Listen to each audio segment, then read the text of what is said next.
بسم اللہ الرحمن الرحیم۔ آج ہم مضمون پڑھیں گے والدین کے حقوق۔ ہم جس مذہب اسلام کے ماننے والے ہیں اس کے مطابق اس دنیا میں رہنے کے لیے دو طرح کے حقوق ہیں، ایک حقوق اللہ اور دوسرے حقوق العباد۔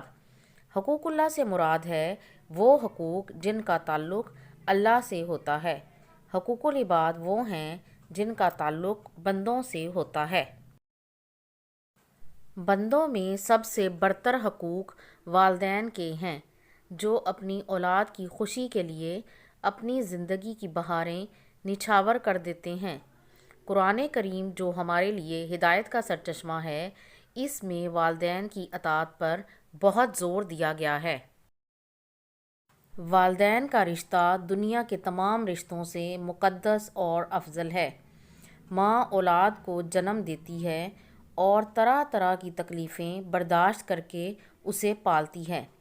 وہ خود ہر تکلیف برداشت کر لیتی ہے مگر بچے کو آرام مہیا کرتی ہے۔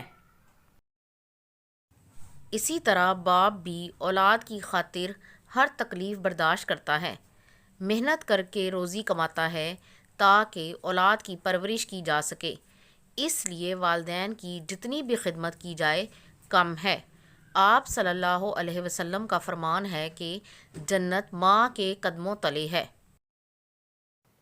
وہ بچے جو والدین کی خدمت کرتے ہیں، ان کی نصیحت غور سے سنتے ہیں، ان کی ڈانٹ ڈپٹ خاموشی سے برداشت کر لیتے ہیں اور ان کے ہر حکم کی تعمیل کرتے ہیں، وہ ان سے دعائیں لیتے ہیں۔ جب وہی بچے زندگی میں کامیابی حاصل کرتے ہیں تو انہیں اپنے ماں باپ کی دعائیں مقبول ہونے کا اندازہ ہوتا ہے اور وہی دعائیں آخرت میں ان کی نجات کا سبب بن جاتی ہیں۔ جس شخص کے ماں باپ خوش ہوں اور اس کے لیے دعا گو ہوں، اس کی ترقی کی منزل آسان ہو جاتی ہے۔ سعادت مند اولاد کو اللہ تعالیٰ اس کا اجر نیک اور تابع اولاد کی صورت میں دیتا ہے۔ والدین ناراض ہوں تو پھر بھی وہ اولاد کو بد دعا نہیں دیتے، مگر اولاد کو کوشش کرنی چاہیے کہ ماں باپ ان سے ناراض نہ ہوں۔ ہم سب کو چاہیے کہ ہم اپنے والدین کی خدمت کریں، اگر وفات پا جائیں تو ان کی مغفرت کے لیے دعا کریں۔